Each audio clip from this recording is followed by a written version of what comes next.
The national holiday had barely faded into memory when Eleanor announced the dreaded news. The company demanded make-up workdays, and she was being sent away on an extended business trip. Yet, there I was, scrolling through social media, my thumb freezing mid-swipe as a video surfaced. It was Eleanor, in the rustic kitchen of her ex-boyfriend, Richard's, family home, sleeves rolled up, a picture of domesticity as she playfully tossed vegetables in a pan. The caption gushed about the joys of simple country life and family warmth. Meanwhile, the only culinary creation Eleanor had ever graced our kitchen with was a single, disastrous bowl of egg noodles. So aggressively salty they could cure meat, the noodles themselves stubbornly clinging to a state of semi-raw resistance. A bitter chuckle escaped me. I forwarded the video, a curt question hanging in the digital air. Remarriage plans already? The phone rang almost instantly, Eleanor's voice a shrill accusation. Charles, you are unbelievably petty. I am merely pretending to be Richard's girlfriend to make his aunt and uncle happy. Don't you dare sully my pure and innocent friendship with him with your twisted mind. That was it. The final, glacial shard that shattered the last vestiges of warmth in my heart.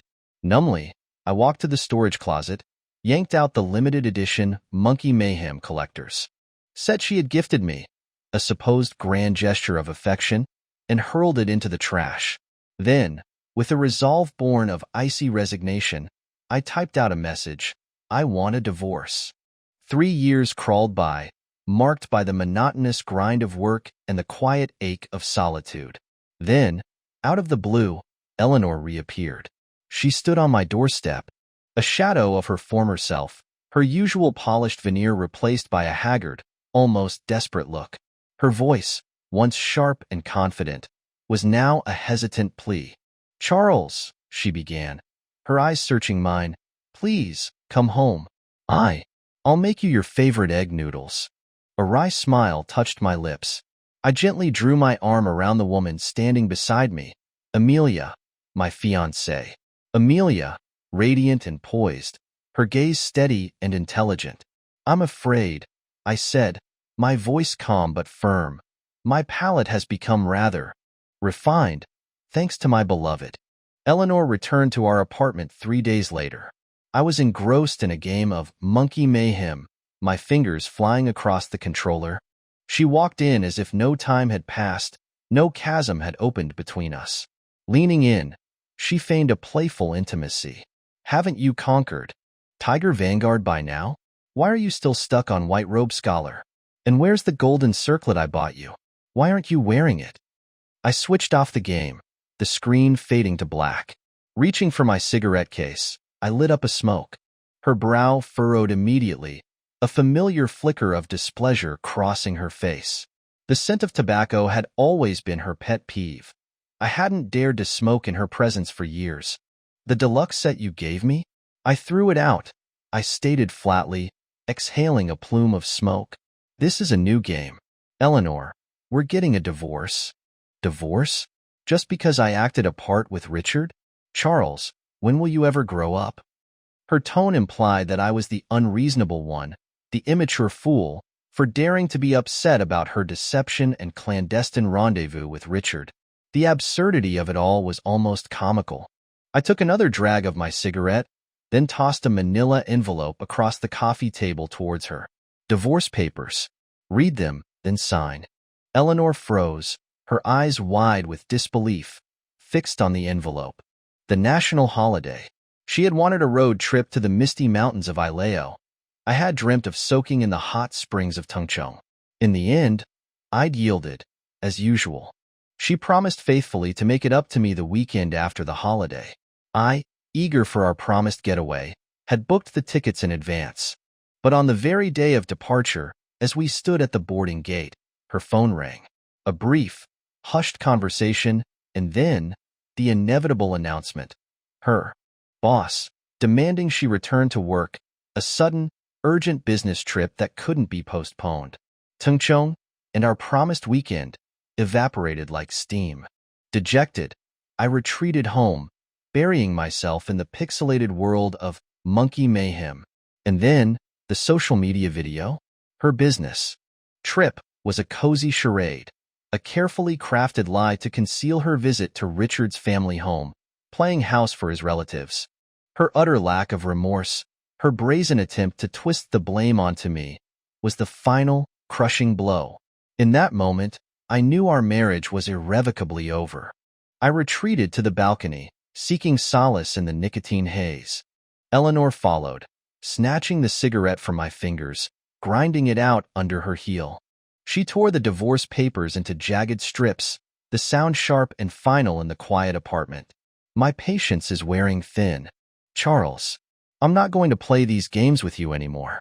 Next time you joke about divorce, I might just take you seriously. Her voice softened, and she moved to embrace me. Yes, in the past, whenever I had stumbled upon her flirtatious messages with Richard, or caught them in hushed, secret meetings, I had used the threat of divorce as a weapon, a desperate tactic to force her to acknowledge her wrongdoing, to demand she sever all ties with him. But this time was different. This time, my resolve was steel. Divorce was not a threat. It was a declaration. I gently but firmly pushed her away, watching as confusion clouded her features. There will be another copy of the papers, I said, my voice devoid of emotion. I retreated to the spare bedroom, the guest room that had become my sanctuary. Eleanor stood outside the door for a long, silent while before finally turning and walking away. A text message pinged on my phone. I will not agree to a divorce. I will reduce contact with Richard. My reply was curt, dismissive, do as you please. Let's part ways amicably. Her response was a furious barrage of texts. Enough is enough. I've already conceded ground. What more do you want from me? I silenced my phone, setting it to Do Not Disturb. Sleep offered a welcome escape. The next morning, a workday, I rose early, preparing for the office. But Eleanor was already up, a surprising sight. She presented breakfast with a flourish, a forced cheerfulness in her voice. Charles, come and taste my cooking. It was indeed a rare occurrence, a sunrise in the west. Usually, I was the one preparing breakfast, or we'd opt for takeout. Eleanor rarely ventured into the kitchen, but the sight of the steamed egg custard on the table instantly extinguished any flicker of appetite. I remembered, with a sickening clarity, that very dish, nestled amongst a spread of elaborate dishes in the video from Richard's family home. Not only had she met his parents, she had cooked for them. Effortless domesticity for his family, and lukewarm indifference for her own husband. Looks unappetizing. Better suited for the dog, I said, turning to leave. Eleanor rushed after me, clinging to my arm. What do you want to eat then? I'll make it right now. Egg noodles? Remember how much you used to love my noodles? It was true. Early in our relationship, she had made me egg noodles. And, wanting to be encouraging, I had told her I liked them. But she clearly had no idea that the noodles had been stubbornly undercooked, the egg chunks vast and rubbery, the broth aggressively salty. I had swallowed them down, forcing a smile, out of politeness. Perhaps her culinary skills had indeed improved in Richard's kitchen, but my appetite for anything Eleanor offered had long since vanished. I gently disengaged her grip, looking at her with a weariness that bordered on despair. Don't waste your time. This divorce is happening. Why? We've been married for so long. It's just contact with Richard. It's not like I've cheated. Her words were cut short by the sudden, piercing ring of her phone. The ringtone was unfamiliar, distinct. Nothing like the generic tune she'd used for the past 6 months. Eleanor spun away, her back to me, answering the call in a hushed voice. What? Mother was fine yesterday. How did she suddenly collapse? Yes, I'm on my way now. Mother? We were both orphans. Where did this mother come from? Unless, even as the thought formed, Eleanor hung up, turning back to me, a mask of concern plastered on her face. Richard's mother. She's unwell. I have to go. Can we discuss this later? So, it was Richard's mother. Of course. I nodded, a single, emotionless gesture. Watching her rush out, breakfast untouched, husband forgotten, driven by an urgent need to attend to her ex-lover and his family, I felt nothing. No anger, no pain, just a hollow emptiness. I called in sick to work. Then, I contacted a moving company. If she was so eager to prioritize Richard's family, then I would remove myself from the equation entirely. There was no need to share a home with a woman who held me in such blatant contempt. My possessions were minimal. By midday, 2 movers had loaded everything onto the truck. Just then, Eleanor called, her voice strangely tentative, almost pleading. Charles, Richard's mother is quite ill.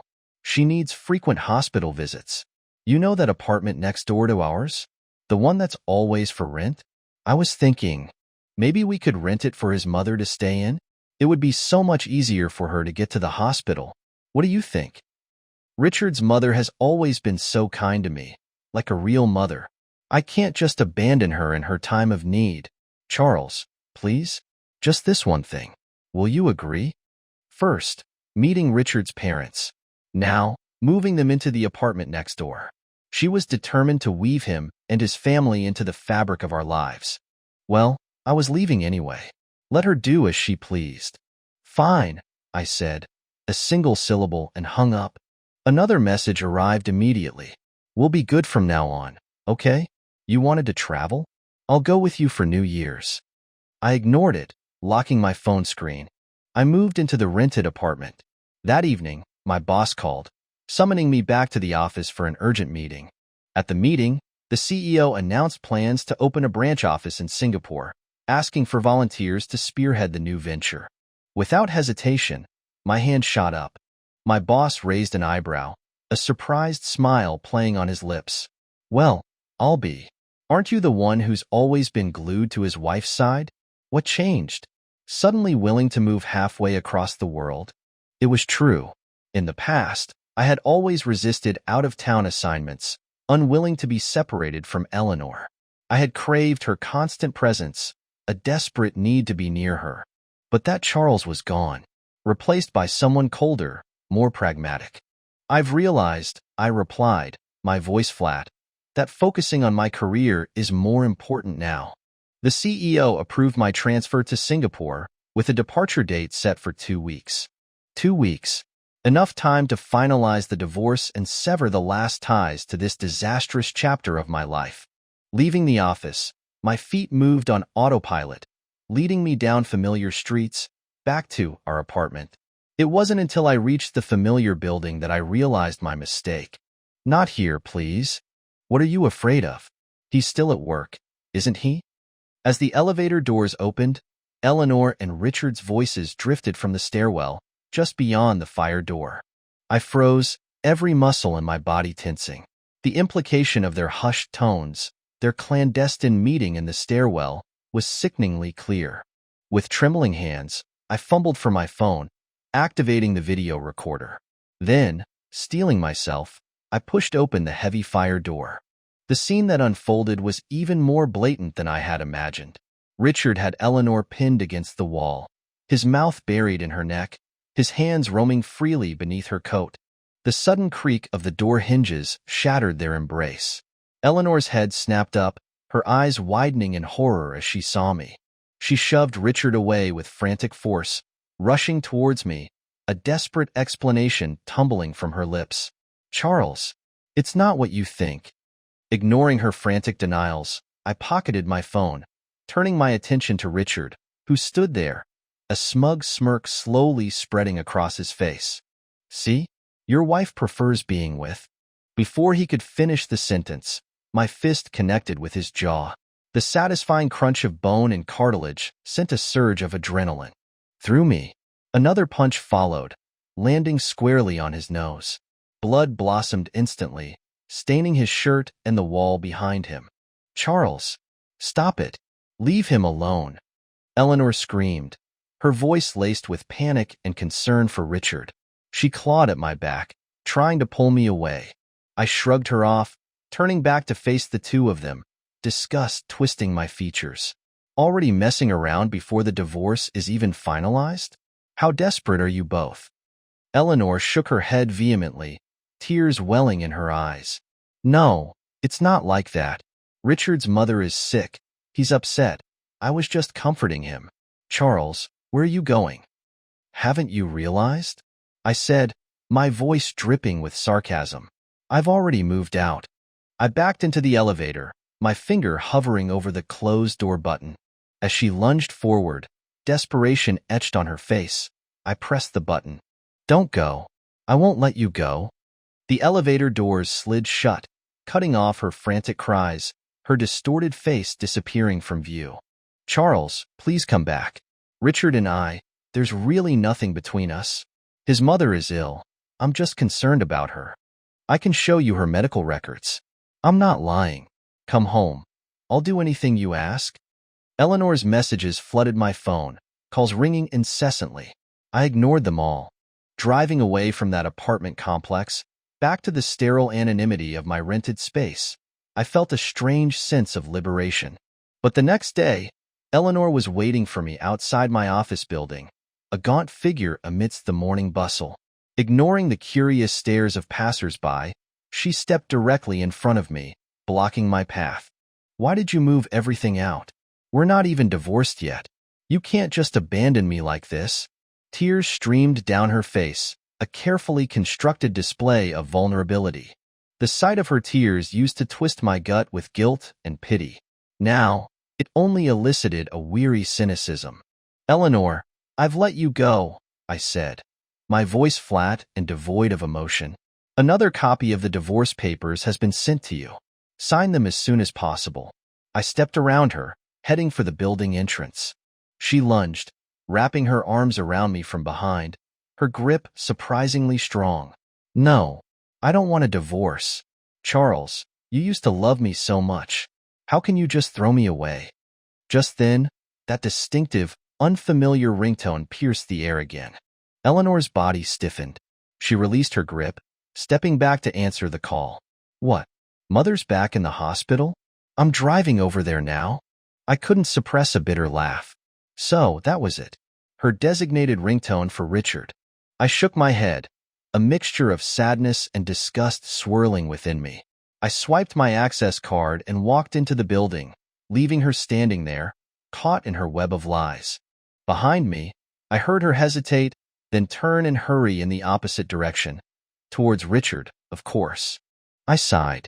How could she be so utterly indifferent to our relationship, so willing to prioritize this charade with Richard? Divorce was the only answer.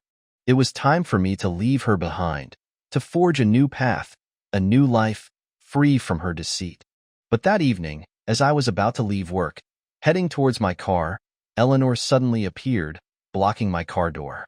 Are you ever going to leave me alone? I asked, my voice laced with irritation. She thrust a piece of paper into my hand. I'm pregnant, Charles, she said, her voice trembling slightly. For our baby's sake, please, let's try to make things work. I stared at the pregnancy test results, the positive sign stark against the white paper. A wave of dizziness washed over me. The past month had been a blur of work stress, arguments, and separate bedrooms. How could she be pregnant? Eleanor quickly filled in the gaps, her voice softening, taking on a manipulative sweetness. Remember your birthday? We went to that resort to celebrate? You drank a lot that night. You were a bit rough. That's when it happened. Silence descended. Unexpectedly, a child. My resolve, once so firm, began to waver. A flicker of hope ignited in the ashes of our dying marriage. Eleanor seized the opportunity, sliding into the passenger seat, her hand reaching for mine, her voice a saccharine purr. Charles, please come home. I'm so scared being alone. I'm carrying your child. Shouldn't you be taking care of me? Let's not get divorced, please. I pulled my hand away, a reluctant agreement forming in my mind. Let's just go home. We'll talk. Her face lit up, transforming into a mask of childlike joy. She chattered excitedly as I drove, oblivious to the turmoil raging within me. For the next 2 days, I played the dutiful husband. Days at the office, evenings spent cooking, cleaning, and tending to Eleanor's supposed needs. A fragile bud of hope began to bloom in my chest. My deadened heart tentatively reawakened, filled with a hesitant anticipation for our child. Perhaps I dared to dream. This child would be the catalyst for Eleanor to finally let go of Richard, to recommit to our marriage, to us. But a nagging doubt persisted. Something felt wrong, a dissonant chord in the carefully orchestrated harmony of her pregnancy narrative. I needed to be certain. On the weekend, feigning an urgent work assignment, I drove to the resort where we had supposedly conceived this child. A couple of bills slipped into the security guard's hand, loosened his tongue and access to the security footage. I fast-forwarded to the night of my birthday, focusing on the hallway camera outside our room. The video showed Eleanor, supporting my drunken, stumbling form, guiding me into our room. For the next half hour, the screen remained static, silent. No movement, no sound. Could it be? Could this be when she had conceived? Had I misjudged her so badly? "Sir, what exactly are you looking for?"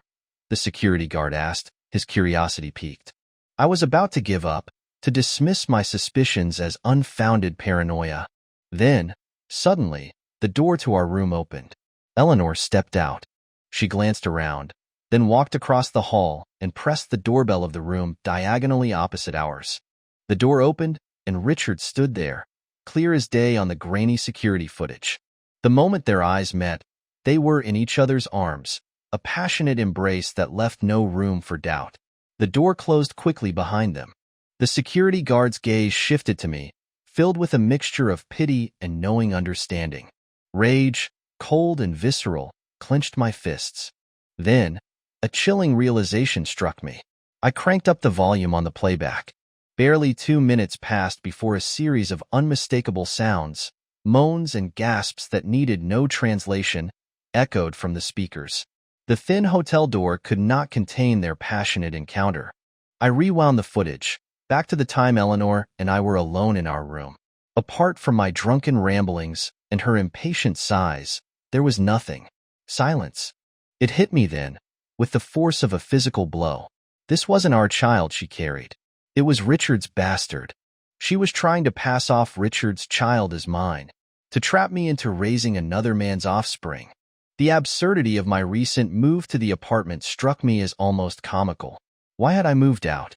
She was the one who should be packing her bags, the one who deserved to be cast out, penniless and exposed. I drove home, my mind a whirlwind of fury and disgust.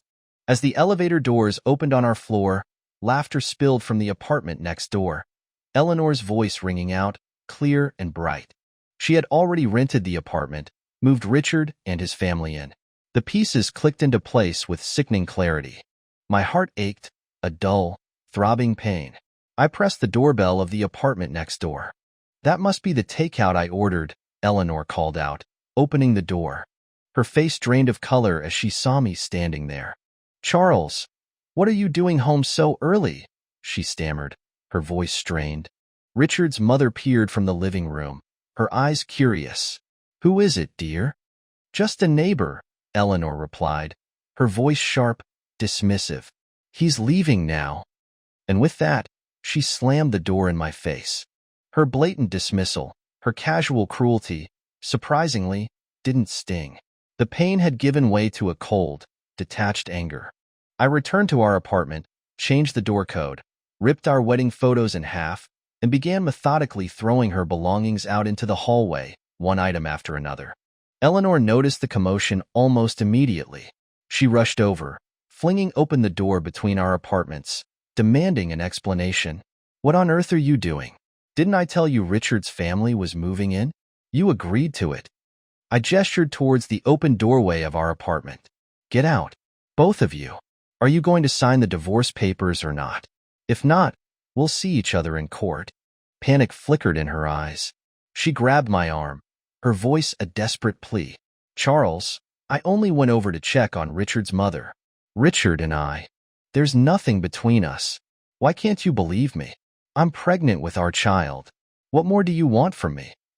Looking at this woman, this master manipulator, this architect of lies, a bitter laugh escaped my lips. I wasn't going to waste my breath to reveal the video, to expose her for the liar she was. Not yet. I simply looked at her, my voice cold and steady. "If that's how you want it, we'll see each other in court. Now, get out of my apartment." "Charles, you're being unreasonable. Just because I don't want a divorce doesn't mean you can treat me like this." Eleanor's carefully constructed facade of victimhood crumbled, replaced by raw fury. "Get out," I repeated, each word a hammer blow. Eleanor stormed out, presumably retreating to the haven of Richard's apartment. I canceled her credit cards, transferred all my assets from our joint account into a private one. "Charles, do you really have to be so cruel?" Her message pinged almost instantly. "You know I'm a spendthrift. Do you want to starve your own child and its mother?" I read the message, a cold indifference washing over me. No reply. I contacted a lawyer, initiating divorce proceedings. Later that night, a frantic knocking echoed through my apartment. Peering through the peephole, I saw Eleanor, and beside her, Richard. The moment I opened the door, Eleanor launched into a tirade. "What do you mean by emptying the bank account and changing the door code? Charles, are you unilaterally declaring me penniless? What right do you have? This is illegal." Richard stepped forward, adopting a sanctimonious tone. "Brother, this isn't right. Eleanor is still your wife. She's carrying your child. You should be acting like a husband, taking responsibility." Responsibility, my foot?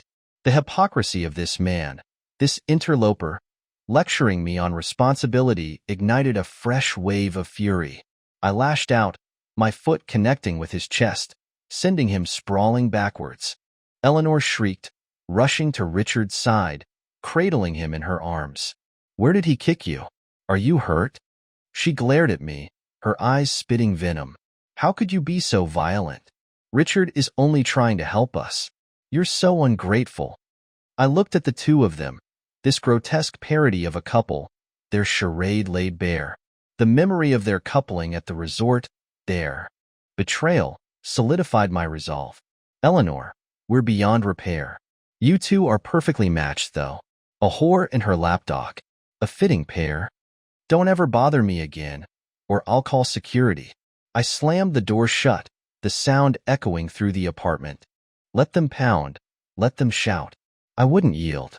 I lay in bed, scrolling through Eleanor's latest barrage of messages, a torrent of insults and accusations, the rantings of a cornered shrew.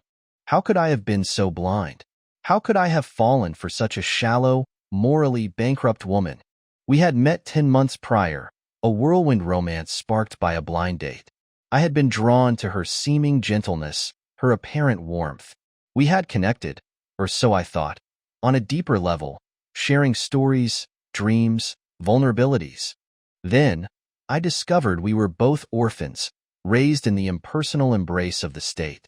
In my naivety, I had seen her as a kindred spirit, another lonely soul seeking connection in a vast, indifferent world. Engagement, marriage, a rapid, dizzying descent into what I had believed was love. And now this grotesque betrayal, this elaborate deception, her affair with Richard, her audacious attempt to saddle me with his child, her calculated plan to keep us both dangling on a string, playing us both for fools. But the game was over. The jig was up. I was done being played, done being a fool. It was time to cut my losses, to walk away, to leave Eleanor and her web of lies behind, forever. The next day, a seed of doubt gnawing at me, a fear that the evidence might still be insufficient, I engaged a private investigator. I instructed them to maintain a 24-hour surveillance on Eleanor and Richard. Fortune, or perhaps more accurately misfortune, favored swiftness. Within half a day, the investigator delivered their first report. Photographs of Eleanor, accompanied by Richard and his family, entering the obstetrics and gynecology department of a local hospital. Gazing at the snapshots, at Eleanor's beaming face as she chatted and laughed with Richard's family, a sickening wave of revulsion washed over me. The image of domestic bliss, so brazenly displayed, was utterly nauseating. But the depths of her audacity were yet to be plumbed. As the workday neared its end, a jarring notification pinged in our company's group chat. It was from reception, tagging me directly. "Department of Business Development, Charles Ashford. A woman claiming to be your wife is causing a disturbance in the lobby, demanding to see you and becoming quite distressed. Please come down to handle the situation." The chat erupted into a flurry of messages. Curiosity, gossip, and genuine concern mingled in the digital space. My good friend and office neighbor, James, leaned over, his brow furrowed with concern. "What's going on, Charles? Another fight with Eleanor?" I laid it bare, the truth stripped of any pretense. "I'm in the process of divorcing her." James's eyes widened in surprise. "Seriously? But you were so devoted to her. Remember that time you worked yourself into the hospital, pulling all-nighters for half a month, just to buy her that gift?" Yes, the designer handbag. A 5-figure extravagance she had coveted. To afford it, to indulge her whim, I had pushed myself to the brink of exhaustion, sacrificing sleep, health, everything for extra project bonuses. And what had been her gratitude? During the national holiday, that supposed business trip to see Richard's family, she had gifted that very same bag to Richard's sister, a fact she had carelessly revealed in a social media post, a boastful display of generosity with my hard-earned money. Looking back, the realization of my utter foolishness was a sharp, bitter pill to swallow. I had been a complete and utter fool. Descending to the lobby, I found Eleanor holding court, a spectacle of manufactured anguish. Her voice, amplified by the open space, echoed through the polished reception area as she launched into a dramatic tirade. How could Charles do this to me? Divorce? When I'm pregnant with his child? Is this the act of a decent man? Tell me, is there another woman? Is that it? I will find her. I swear I will, and I will tear her reputation to shreds. My boss, Mr. Harrison, emerged from his office, drawn by the commotion. He fixed a stern gaze on Eleanor, then turned to me, his voice grave. "Charles, are you involved in some sort of marital infidelity?" "Absolutely not," I retorted, my voice ringing with conviction. "Only a fool would engage in such behavior in my position." Eleanor's carefully constructed facade faltered, her face contorting with anger. "Who are you calling a fool? How dare you use such vulgar language?" Her outrage, so disproportionate, so misplaced, was almost comical. It was as if she had inadvertently confessed to the very accusation I hadn't even explicitly made. The onlookers, initially sympathetic to her plight, exchanged uneasy glances. Her outburst had backfired spectacularly. The tide of public opinion shifted perceptibly against her. I had no desire to engage in a public brawl, to descend to her level of theatricality. "Eleanor," I said, my voice calm and cutting through her histrionics, "I have initiated divorce proceedings. The truth will come out in court. If you continue this public spectacle, I will call the police.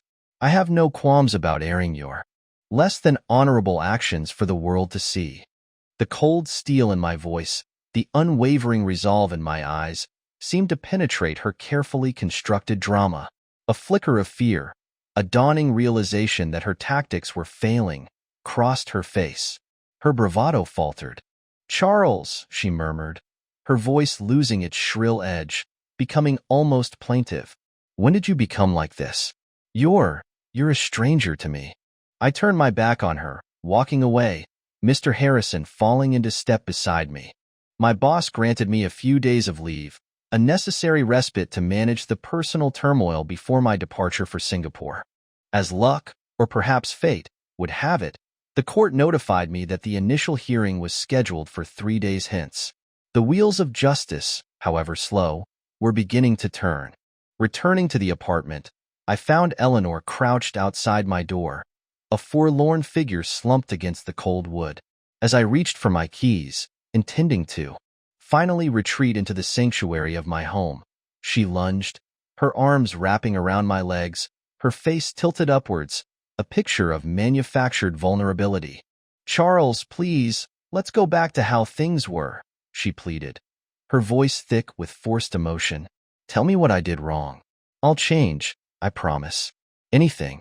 Just, please, don't divorce me." I disentangled myself from her grasp, recoiling as if from something unclean. "You are utterly beyond redemption, Eleanor. Even now, you persist with this charade." As I moved to close the door, Eleanor, with surprising force, shoved it open, barging into the apartment. She threw herself at me, her arms wrapping around my neck, her lips aimed for mine. Enough was enough. My carefully cultivated composure finally snapped. I shoved her away with brutal force, my hand lashing out, connecting with her face in a sharp, stinging slap. Can you not demean yourself further? What do you even want? The impact of the blow rocked her back on her heels. For a stunned moment, she simply stared at me, disbelief warring with dawning resentment in her eyes. Then, the resentment won. Her gaze hardened, her voice laced with calculated outrage. You struck me again. You violent, abusive man. Again? Confusion flickered through me. In all our time together, this was the first time I had ever laid a hand on her. Where did this again come from? Then, a subtle movement at the edge of my vision caught my eye. Richard. He stood in the hallway, just beyond my open doorway, phone in hand, the camera lens pointed directly at us, recording everything.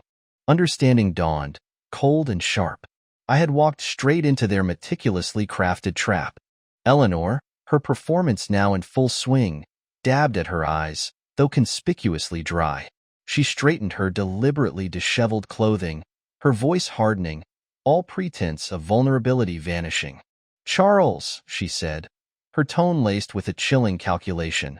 "When this goes to court, no judge will side with a wife-beater. If you have any sense, you'll withdraw the divorce petition. We can just go back to how things were." The transformation was complete, instantaneous. The weeping, pleading woman had vanished, replaced by this cold, calculating manipulator. "Get out," I said, the word laced with undisguised disgust. The sight of her was physically repulsive. A mirthless smile twisted her lips. She turned and walked away, Richard falling into step beside her. Before he disappeared into the stairwell, Richard paused, tapping his phone with a smug grin, a silent, arrogant boast about the evidence he had just captured. My mind raced. My evidence was solid, irrefutable. But their video, it was a wild card, a potential source of trouble. I needed to consult my lawyer, to strategize, to mitigate any damage. As I reached for my phone, a cold dread washed over me. My pockets were empty. My phone, it was gone. Eleanor. It had to be her. During that staged embrace, that calculated attempt to kiss me, she had deftly, silently, lifted my phone. But why? To access my accounts? To transfer money? Or something more? Just as the question formed, the doorbell rang. Eleanor stood on my doorstep, my phone extended towards me, a picture of manufactured innocence. "Oh, look, your phone. I don't know how it ended up in my bag. See how considerate I am, bringing it right back to you." The screen flickered, displaying the dreaded factory reset progress bar. Everything. Photos, videos, messages, all wiped clean, including, undoubtedly, the damning video of her and Richard at the resort, the proof of her infidelity. A triumphant smirk played on her lips. "Charles," she purred, her voice dripping with false sweetness, "you have absolutely no leverage in court now.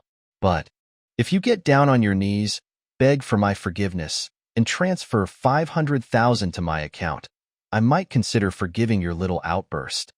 "Are you finished?" I asked, my voice flat, devoid of emotion.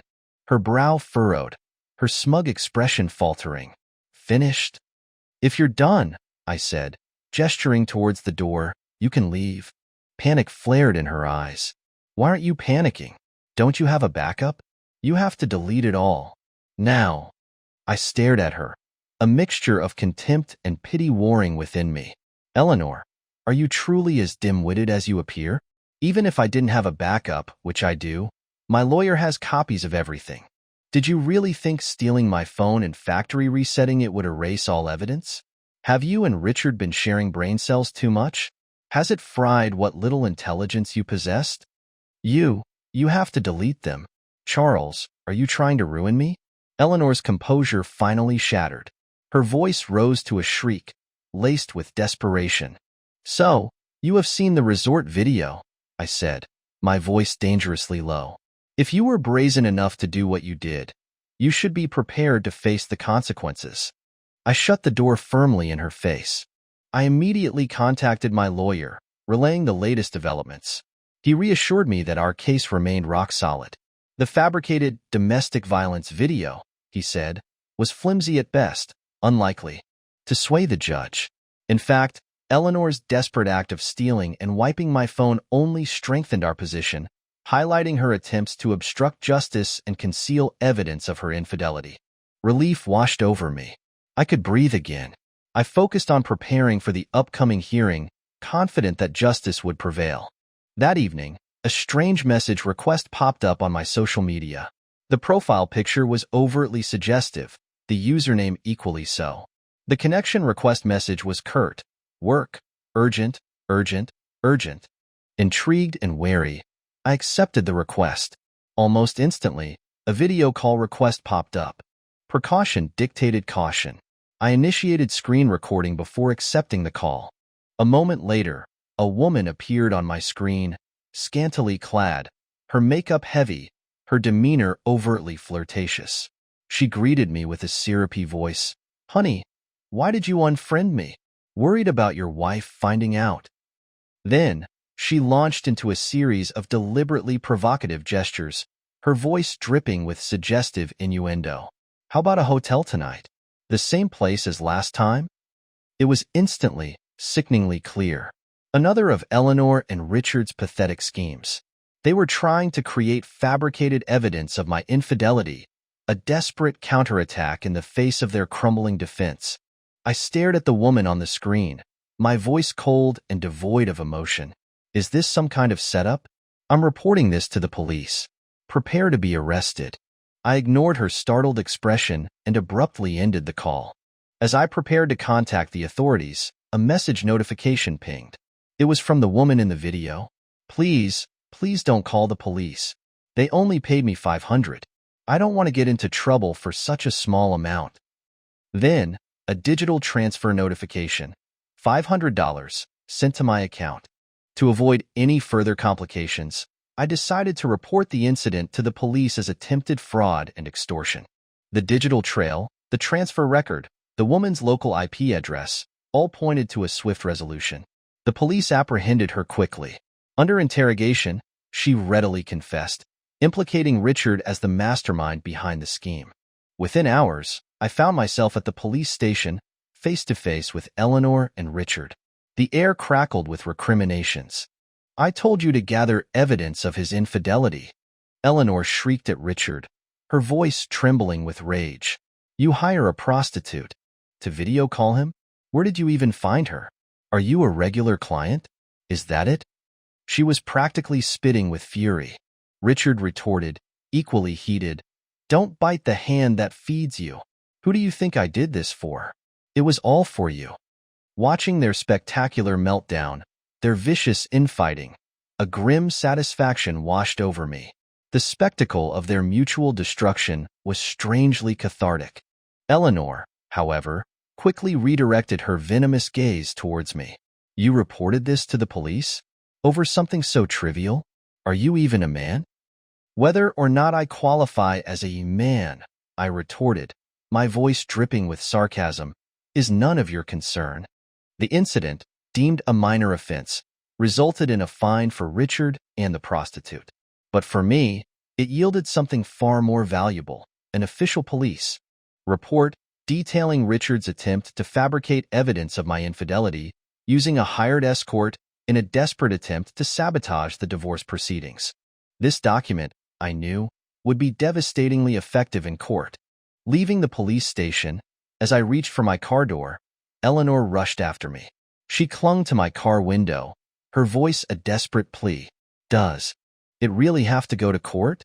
Charles, if you turn back now, I swear I'll cut all ties with Richard. I'll come home. We can make this work." Was she truly delusional? Had her capacity for self-deception reached such epic proportions? After everything, she still believed our marriage could be salvaged? Was I, in her twisted perception, a glutton for punishment, a masochist who thrived on being humiliated and betrayed? A cold, dismissive glance was all she warranted. "Once garbage is taken out," I said, my voice devoid of emotion, "there's no reason to bring it back in." The court date has been set, I believe. Try not to be late. You used to love me so much, she wailed, her voice laced with disbelief. Now you call me garbage? When did you become so heartless? Did you really think you were worthy of love? I countered, my voice laced with contempt. I pressed the button to raise the car window, cutting off her tirade.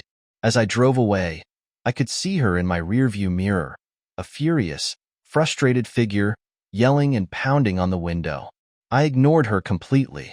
I foolishly imagined that Eleanor would finally concede, that her relentless harassment would cease. But the next evening, a new level of depravity was revealed. I returned home to find my apartment door ajar, forced open, and there, in my bedroom, in my bed, was Eleanor. By the time I fully registered what was happening, she had already wrapped herself around me, her voice a syrupy whisper, "Honey, I know I messed up. Let's just forget all this divorce nonsense, okay?" I shoved her away, repulsed. She clung to me, her clothing deliberately revealing, the air thick with the cloying scent of cheap perfume. The sheer audacity of her presence, her brazen violation of my space, was breathtaking. "Honey, you don't want me with Richard, do you?" she murmured, her voice a calculated seduction. "I'll break it off with him, completely. And if you don't want the baby, I'll get rid of it. Will that be enough?" Her hand moved suggestively, attempting to settle on my lap. What fresh hell was this? Was this another elaborate trap? A desperate attempt at reconciliation? Or simply another manifestation of her utter lack of shame? Whatever her motive, I wouldn't play her game.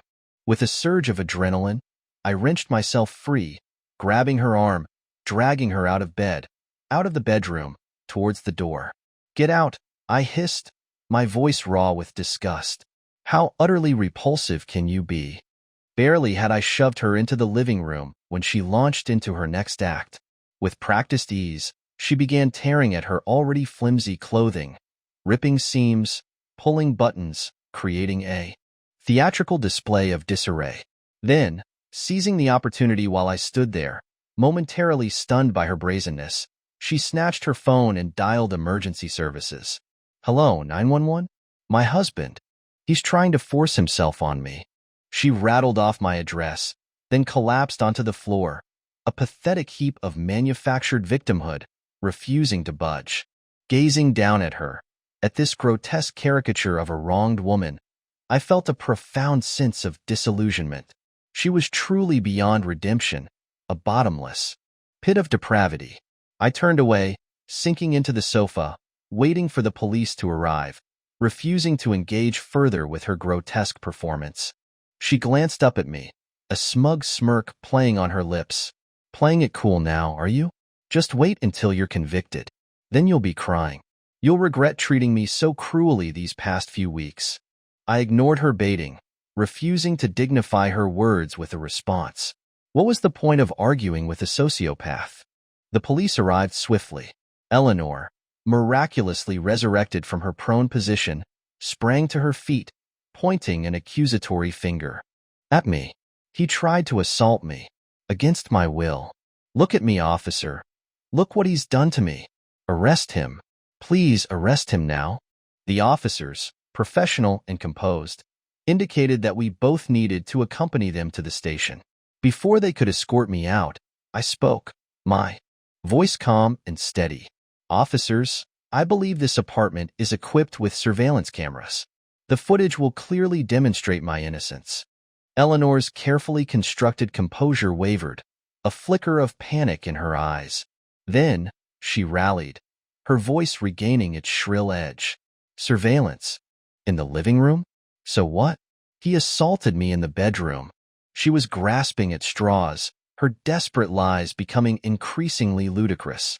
"The bedroom is also under surveillance," I stated evenly, "installed precisely to protect myself from unfounded accusations like these." "You put cameras in the bedroom? When? Why didn't you tell me?"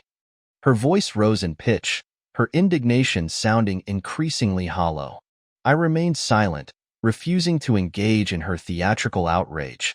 The police, efficient and thorough, quickly reviewed the surveillance footage. Given that Eleanor and I were legally married, and that no physical harm had actually transpired, the officers, while acknowledging the seriousness of her false accusations, urged me to drop the matter, to exercise leniency, especially considering her pregnancy. Leniency was the last thing I felt inclined to offer, but my priority, above all else, was to sever all ties with this woman, to finalize the divorce and be done with her. So, reluctantly, I agreed to let it slide. Eleanor, sensing a perceived victory, flashed a triumphant, sickeningly sweet smile. "See? I knew you still cared. Charles, don't lie to yourself. You still want me, don't you?" Her self-delusion was breathtaking. The sight of her, her smug self-assurance, almost made me physically ill. Once the police had departed, I wasted no time in escorting her out of my apartment for what I prayed would be the last time. She paused at the doorway, a knowing smirk playing on her lips. "Charles, be honest with yourself. Even in court, you won't dare to truly expose me. Deep down, you're doing all this just to make me appreciate you more, aren't you?" "That's not exposing you, Eleanor," I corrected, my voice cold and hard. "That's stating facts. And the fact is, Eleanor, you are a truly despicable human being." Her face contorted, a brief flash of rage before she regained her carefully crafted composure. "Very well," she said, her voice laced with a chilling promise. "We shall see if you truly have the stomach to destroy your beloved." Beloved? The word tasted like ash in my mouth. The day of the court hearing arrived, a day I had anticipated with a mixture of dread and grim determination. Our legal team presented the mountain of evidence against Eleanor. The resort video, the social media posts, the bank statements, the police report detailing Richard's attempted fraud, the testimonies of witnesses, every piece meticulously documented and presented. Listening to my lawyer methodically catalog her betrayals, her manipulations, her lies, Eleanor's face grew progressively paler, her composure crumbling under the weight of irrefutable truth. Her eyes, fixed on me, burned with a mixture of hatred and a desperate, fading hope. Their fabricated evidence, the clumsy video of staged domestic violence, the ludicrous accusation of my infidelity, crumbled under scrutiny, exposed for the pathetic charades they were. Even their own domestic violence video, ironically, contained a brief, damning frame that inadvertently captured Eleanor surreptitiously slipping my phone into her bag, a visual confirmation of her attempt to steal and destroy evidence. As the tide turned irrevocably against her, Eleanor's lawyer, in a last-ditch effort, resorted to sentimental appeals, painting a rosy picture of our supposedly idyllic marriage, highlighting my past acts of affection and generosity. He then shifted to the pregnancy, a desperate gambit to sway the judge's sympathy. The paternity of the child, he argued, was still undetermined, a point of contention that should not be dismissed lightly. My lawyers swiftly countered, dismantling their flimsy defense with surgical precision. Based on Eleanor's own timeline and the established facts, the only possible window for conception was that night at the resort. But, he reiterated, the surveillance footage unequivocally demonstrated that no intimacy had occurred between Eleanor and myself in our room that night. Instead, the video clearly showed her sneaking off to rendezvous with Richard. The inescapable conclusion, he stated, was that the child she carried was almost certainly Richard's, conceived during her adulterous tryst. Eleanor slumped in the defendant's chair, her face ashen, her eyes vacant. She stared at me, a ghost of expectation, a flicker of desperate hope still clinging to her gaze. I met her gaze, a cold, mirthless smile twisting my lips. Even now, after everything, she still clung to the delusion that I would somehow relent, that I would offer some last-minute reprieve. She was truly living in a fantasy world. This was it, the end, the culmination of months of torment, of her and Richard's relentless schemes and manipulations. I was finally free. The verdict was swift, decisive, and utterly satisfying. I had won. The judge granted the divorce. Eleanor was not only denied any share of my assets, but was also ordered to pay me $50,000 in damages. "I object," Eleanor shrieked, her voice raw with outrage. I was with him for 6 months. I deserve something. Why should I pay him? The judge, his voice calm but firm, addressed her outburst. According to the evidence presented by the plaintiff, over the past 6 months, the defendant has repeatedly transferred the plaintiff's assets to third parties, totaling $505,000. Do you have anything further to add? Eleanor fell silent, her face a mask of stunned disbelief. I, however, felt a surge of quiet satisfaction. My lawyer had meticulously traced Eleanor's financial transactions, uncovering the extent of her financial exploitation. In just 6 months, she had funneled over $500,000 of my money into Richard and his family's pockets. I had been subsidizing their lavish lifestyle, fueling their parasitic existence. At least now, a portion of that stolen money would be recouped. Emerging from the courthouse, Eleanor, oblivious to the stares of passers-by, lunged at me, grabbing my arm, her voice a desperate whine. "Charles, can't you be reasonable? You know I'm always broke. $50,000. Where am I supposed to get that kind of money?" A cold smile played on my lips. That's precisely what I'm curious to see. In fact, I plan to engage a debt collection agency. They'll be in touch, relentlessly. However, I added, a calculated offer hanging in the air. If you agree to proceed with the divorce at the Civil Affairs Bureau now, I'm willing to discount $2,000 from the total. $2,000. The lure of a paltry sum, a fraction of the total debt, was enough to sway her. Eleanor, ever pragmatic, ever grasping, reluctantly agreed. She was, after all, nothing if not predictable. At the Civil Affairs Bureau, the paperwork was processed swiftly, efficiently. The divorce certificate, a small, innocuous document, represented the culmination of a painful chapter, the official severing of a toxic tie. Holding it in my hand, a profound sense of liberation washed over me. Pure, unadulterated joy. Eleanor stared at me, a bewildered expression on her face. "You're actually happy about this? More excited than when I bought you that game? Did you always want to get rid of me? You never really loved me, did you?" "No," I confirmed, my voice flat, devoid of pretense. "Thank you. Thank you for setting me free." I turned, walking towards my car, accelerating away, leaving her standing on the curb, choking on exhaust fumes.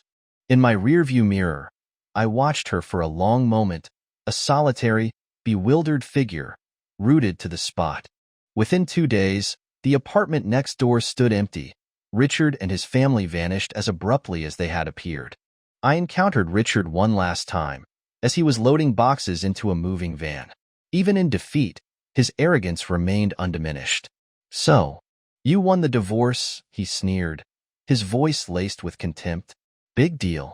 Eleanor is still my woman. She's always loved me, and only me." Just then, Eleanor emerged from the building, a shadow of her former self. Without a word, she strode up to Richard and delivered a sharp, resounding slap across his face. "What are you babbling about?" She spat, her voice dripping with venom. "I don't love you. I pitied you. That's all. You manipulated my kindness. You tormented me. You're the reason Charles divorced me. It's all your fault." The argument escalated instantly into a physical brawl. Richard retaliated, kicking her brutally. Eleanor, fueled by fury, retaliated in kind, grabbing his hair, raining blows upon his face. The following days passed in blissful silence. Eleanor had vanished from my life, leaving behind a vacuum of peace. The air felt cleaner, lighter. I sold the apartment, a final act of severance, and moved into a smaller, more minimalist space, a sanctuary of tranquility. My days were filled with work, focused and productive. My evenings spent preparing for my new life in Singapore, a future brimming with possibility. Time moved swiftly. Departure day arrived. I joined my colleagues at the airport, ready to embark on this new adventure. Then, just as we were about to board, she appeared. Eleanor.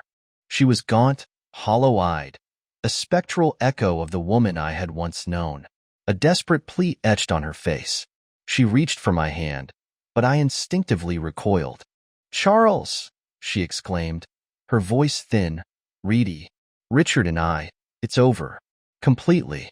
I'll never have anything to do with him or his family again. And I terminated the pregnancy. Here." She thrust a crumpled piece of paper at me, a hospital discharge summary. I didn't take it. Her eyes, pleading, desperate, searched mine. "Please, let's try again. Please? I only love you, Charles." Richard just misled me. He said this was the only way to make you truly care. "So, you were just a helpless victim, is that it?" I asked, my voice flat, devoid of emotion. She nodded vehemently, her eyes wide with manufactured sincerity. "Charles, I'm clean now. You used to love me so much. Just one mistake, Charles. Can't you forgive me? Just this once." "I forgive you," I said, my gaze unwavering. Then, gesturing to my luggage, I added, "As you can see, I'm leaving for a business trip overseas with my colleagues. When will you be back?" "I'll wait for you," she said, her voice earnest, her eyes fixed on mine. A mirthless smile touched my lips. "Soon," I lied, my voice smooth and deceptive. "When I return, we'll talk about us." Us. An impossibility. A cruel, calculated lie. But I wanted to see her wait, to see how long she would cling to this phantom hope. My assignment in Singapore was projected to last at least 2 years. Let her wait 2 years. Let her wallow in her self-inflicted misery. "Really?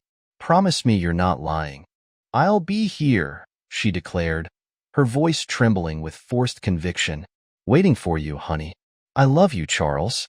The words, once capable of eliciting a surge of warmth, now left me cold. Empty platitudes, devoid of meaning. Without another word, I turned and walked towards the security gate, joining my colleagues. Boarding pass in hand, I stepped into the jet bridge, leaving her behind. From the departure lounge, through the panoramic glass windows, I watched her standing there, a solitary figure, waving for a long, long time. Life in Singapore flourished. My career soared. My boss, recognizing my dedication and talent, swiftly promoted me to Deputy General Manager of the branch office. My intended short-term assignment stretched into years. During that time, Eleanor and I had zero contact. I had changed my phone number, effectively severing all direct communication. Her attempts to reach me through the company's headquarters were met with a wall of polite but firm silence. The debt collection agency, however, remained in contact with Eleanor. Initially, she had resisted payment, clinging to the delusion that I was still her husband, that the debt was somehow invalid. But the relentless pressure from the agency, the constant calls, the persistent demands, eventually wore her down. Slowly, grudgingly, she began to repay the debt, piecemeal, a slow trickle of funds over many months. A message, relayed through the debt collectors, reached me eventually. "Charles, I've paid you back. You said you forgave me. When are you coming home? I'm still waiting." I ignored it, consigning it to the digital oblivion of my spam folder. Later, a juicy tidbit of gossip reached me through James. Richard, accompanied by his mother, had confronted Eleanor, demanding financial support, expecting her to bankroll their parasitic existence. Eleanor, finally pushed to her breaking point, had refused. The ensuing confrontation had devolved into a violent altercation. Richard and his mother had verbally abused and physically assaulted her. Eleanor, finally learning from her past mistakes, had called the police. Richard was arrested, facing assault charges. His mother, reportedly collapsing from stress and outrage, was hospitalized. It seemed Eleanor had finally, definitively, severed ties with Richard. The once inseparable, toxic duo had imploded in a spectacular display of mutual destruction, a fittingly ignominious end to their twisted saga. James, ever the gossip-monger, continued his report. "Eleanor is actually waiting for you, Charles. Her old company fired her, you know. She's working at a convenience store near our office now, definitely doing it to be close to you, in case you come back. If you ever do return, be careful, mate. She'll probably latch onto you like a leech." I laughed, a genuine, carefree sound. Any lingering emotion, Any vestige of attachment to Eleanor had long since evaporated. I felt nothing but indifference. Let her wait. Let her cling to her pathetic delusion. Her fate was no longer my concern. My return to China came 3 years later. James was getting married, and I had been asked to be his best man. Eleanor, with a surprising degree of self-awareness, waited until the wedding reception was nearing its end before making her appearance. She approached me, her eyes fixed on mine, a forced, ingratiating smile plastered on her face. She seized my hand, her grip surprisingly strong. "Honey, you're finally home," she exclaimed, her voice a practiced sweetness. "Do you know how long I've waited for you? When are we going home? I'll make you your favorite egg noodles." Egg noodles, a dish that felt like a relic from a distant, unpleasant past. "Excuse me," I said, gently but firmly disengaging my hand. I stepped aside, towards another woman. Taking her hand in mine, I turned to face the wedding guests, a radiant smile illuminating my face. "Everyone," I announced, my voice ringing with joy and pride, "I'd like you to meet my fiancée, Wei Shuyi. We're getting married next month." Shuyi. We had met in Singapore, a chance encounter through work, a connection that had blossomed into something profound and enduring. She was everything Eleanor was not: intelligent, kind, supportive, and fiercely loyal. She was my anchor, my partner, my future. Eleanor's face drained of color, her expression morphing into a mask of disbelieving horror. She shook her head vehemently, her voice rising in pitch. "No, impossible. You promised you'd wait for me. How could you lie to me? She's fake, isn't she? You brought her here just to hurt me, didn't you?" She lunged forward, her eyes wild, her intent clear. I instinctively stepped in front of Shuyi, shielding her from Eleanor's erratic outburst. I signaled to the wedding security, requesting their intervention. Turning back to Eleanor, my voice cold and dismissive, I said I'd talk about us when I returned. I never made any promises beyond that. We're divorced, Eleanor. Have you forgotten? She dissolved into a chaotic mess of tears and accusations, quickly escorted away by security. That was the last time I ever saw Eleanor. Shuyi and I married soon after, our wedding a joyful celebration of love and commitment. We built our life together in Singapore, a haven of peace and happiness, far removed from the toxic drama of my past. Years later, a stray piece of news reached me through James. Eleanor, he reported, had suffered a complete mental breakdown, now living on the streets, a tragic figure, lost and broken. Gently, I took Shuyi's hand in mine, her warmth a comforting anchor in the present. Speaking to James over the phone, my voice calm and devoid of emotion, I said, "Eleanor is a stranger to me now. Her fate, whatever it may be, is no longer my concern." The end.